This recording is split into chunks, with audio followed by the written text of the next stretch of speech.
जय गो माता जय गोपाल भक्त वत्सल प्रभु दीन दयाल। जय गो माता जय गोपाल। पतित पावन सद्गुरुदेव श्री चरण कमले दासर यथायोग्य प्रणति ज्ञापन। समस्त अगणित सज्जनगण दर्शक बंधु श्रोता बंधु समस्त मान को पवित्र गोपाष्टमी शुभ अवसर रे अनेक अनेक अभिवादन शुभ कामना। गोपाष्टमी गोपाष्टमी कौन कहीं पालिबा आसंतु से विषय आमे आलोचना करिबा। द्वापर लीला रे भगवान कृष्ण जब लीला करुछंती एई गोपाष्टमी दिन भगवान जड़े गो पालक भाव रे सी निजको अभिहित करथिले। अर्थात सेतबेले भगवान बालक थिले बा किशोर थिले। किशोर अवस्था रे बाछुरी मानक सहित खेलती। बेले बेले नंद बाबा यशोदा मैया बाछुरी सहित बाल गोपाल को छाड़ती चरेवा को। किंतु माने धीरे धीरे धीरे जिते बयस बढ़िला भगवान 6 वर्षर हो गले। 6 वर्ष पदार्पण करले। सुखदेव गोस्वामी कहते जहाँ को जगन्नाथ दास ओडिया भागवत रे सजई देले कहले सड़ब रसे नरहरी कानने चरांती बाछु कहले गले। 6 वर्ष पदार्पण करले।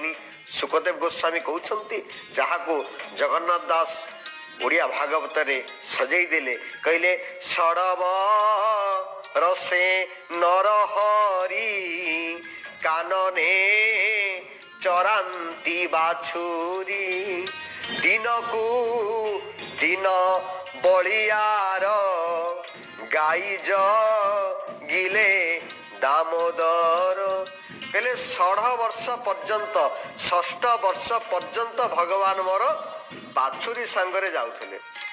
तो आज सी जड़े गो सेवक भाव रे गाई चरेबा को गले।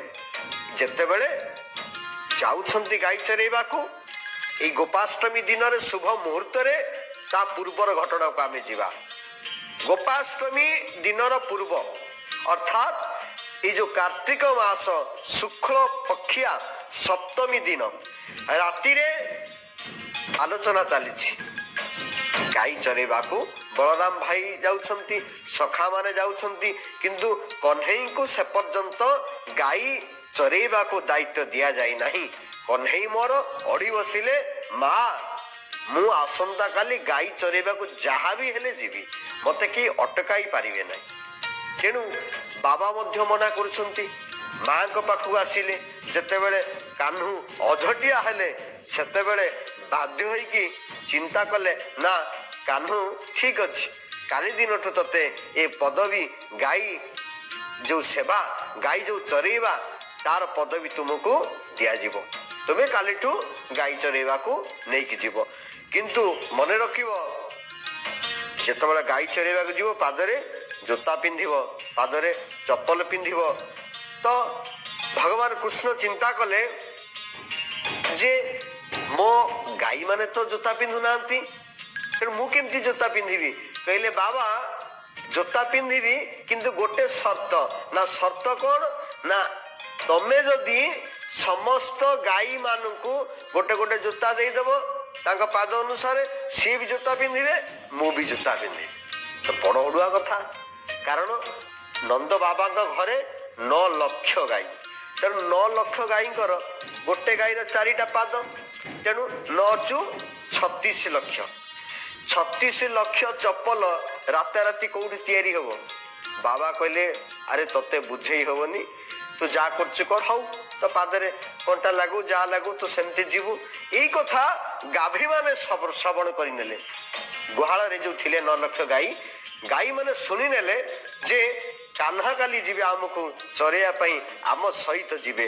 तेणु तांकर कुनी कुनी पाद तांकर कोमल माखन ठु भी कोमल भगवान को शरीर तेणु भगवान पाद आउरी कोमल तेणु तांको पाद ये जो रास्ता कंटेक्ट रास्ता बा रास्तार जो रास्ता मसृण नुहे यही हार्ड रास्ता शक्त रास्ता तांको पाद बहुत आघात पाइब। तेणु गाई माने से दिन कौन कले कान्हू जीवा आगुरु से निजे निजे गुहालू बाहरी जाई पूरा ब्रजभूमि रे समस्त मोटाण माटी रास्ता को से माने मसृण करदेले कुदिकी तापरे धूली करदेले जो भली मो प्रभु को मो कान्हू जते बेले चली चली जीवे तांको टिकिए भी कष्ट लागिबनी। सेथि पाई आजी जते बेले वृंदावन को जीवे ब्रज रजरे होची भगवान साक्षात थांती श्रीक्षेत्र को जीवे महाप्रसाद रे साक्षात भगवान थांती। तेणु कहिवार कथा होची गाभी माने मध्य भगवान को एते भल पाउथिले आ भगवान गाभी मानक पाई निजे जोता पिंधिबा भी छाड़ी देले। तेणु केते आनंद दउचन गाभी मान को। आउरी गोटे कथा जे आम आलोचना करिबा सेदिन हेई जाईछि कार्तिक मास शुक्ल पक्ष अष्टमी अर्थात जहाँ को आम गोपाष्टमी कहते सकाळु सकाळु आज जीवे कान्हा मोर गाई चरेवा। नंद बाबा जसोदा में चिंता कले कहले गाई चरेवाटा आम देश रे गोटे बड़ वृत्ति बड़ गोटे कार्य। तेणु मो पुओ जाउछि माने गोटे शुभ मुहूर्त देखिबा डाकिले कुलगुरु कुलगुरु खेलेले मुहूर्त खेलेले खेलेले खेलेले खेलेले खेलेले शुभ मुहूर्त बाहर करिया पई घंटे जाक बीती गला। बड़ चिंतार पड़िले नंद बाबा जसोदा मैया हेले आज कौन एते डेरी करुछंती कुलगुरु डेरी करिया कथा नुहे तो एते डेरी कौन होची बसी बसी कहले कहले हे नंदराजा ये जो कान्हा जो वर्तमान बाहरी चंती गाई चरेवा को जीवा को एटा ही शुभ मुहूर्त। वर्तमान वर्षे पर्यंत आ शुभ मुहूर्त नहीं वर्षे पुणी आर वर्ष को जाइए शुभ मुहूर्त अर्थात एठी आमे एई स्वीकृति पाइले भगवत कार्य रे भगवान जतबे इच्छा करिवे जहा सेई मुहूर्त ही जो मुहूर्त इच्छा करिवे सेई मुहूर्त ही शुभ मुहूर्त। तेणु तांको बिना इच्छा रे कौन सी मुहूर्त शुभ मुहूर्त नहीं अर्थात भगवान वर्तमान इच्छा कर जीवा पाई एई मुहूर्त ही शुभ मुहूर्त।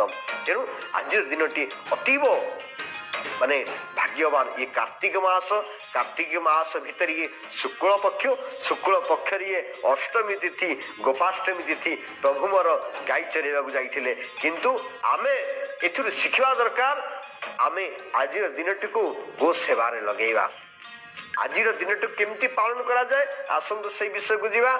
प्रथमे सकाळ उठिबा ब्राह्म मुहूर्त रु स्नान करिबा आगे पूजा पाठ करी सारिकी तापरे जीवा गाई के दर्शन करिबा गो आरती करिबा आरती कला परे अक्षत दुर्वाजल एमती समस्त प्रकार फल नहीं गाई को उद्देश्य रे आमे पूजन करिबा गाई को आज हार पिंधेइबा एवं गाई को प्रसाद दबा भोग दबा नैवेद्य दबा तांकरी उचिष्ट को आमे पान करिबा गो गाई को परिक्रमा करिबा आ सबुठु बड़ कथा होची गाई उद्देश्य रे आमे दीपदान करिबा। आ गोटे कथा होची आमे गाई को भितरे अर्थात गाईर पेट तले गाईर चारटी जो गोड़ अच्छी गोड़ मध्य दे पेट तले आमे जदि पशिकी बाहरी आसीबा आमे अनेक अनेक जन्मर संचित पाप राशि को क्षय करि परिबा बाजपेक्ष यज्ञ अश्वमेध यज्ञ आमे फल प्राप्ति हवा। तेणु हे सज्जन आसंतु आज गोपाष्टमी बा गोष्ठाष्टमी अवसर आमे ए शपथ करिबा जे मो कन्हई गाई पाई जो भली जोता पिंधु नथिले गाई को एते भल पाउथिले आमे समस्ते गाई को भल पाइबा प्रत्येक दिन गाई को आमे सेवा करिबा एवं गाईंकर आरती करिबा। आउ गोटे कथा शेष रे कहबी जो भली आपण माने मंदिर को जिवे मंदिर गर्भगृह को किए जाई परिबो आपण मंदिर बेढ़ा भितर को जाई परिबे बुली पारिबे किंतु गर्भगृह को किए जीव पूजारी जीव जे प्रभुंकर सेवा करि पारिबो जीव। गोटे कंपनी को जीवे से कंपनी रे आपण बुली पारिबे किंतु कंपनी रो जे मुख्य तांको पाखକୁ ଯିବାକୁ ହେଲେ ଆପଣଙ୍କୁ ସେଇଭଳି परमिशन दरकार, आपनको ସେଇଭଳି योग्यता दरकार। तेणु मु एतिकी कहिबी गोपाष्टमी अवसर रे, तेणु आपण मानक जदि गोलोक जीवार अछि, जदि वैकुंठ जीवार अछि, आपनको एई योग्यता दरकार ना आपण गो सेवक हवा दरकार, अर्थात गो लोक। से लोकटा गाई मानकर जगह गोरु गोलोक होइछि, अर्थात आपण जदि जने भल गो सेवक होचंती, आपण निश्चित भाव रे भगवान कर धाम गोलोक धाम रे निश्चित भाव रे आपण स्थान पाइबे, एथिरे तिले मात्र संदेह नहीं। आसंतु आज दिन रे आमे गो पूजन करने सहित निजको गोलोक रे स्थान दवा। जय गो माता, जय गो माता, जय गो माता।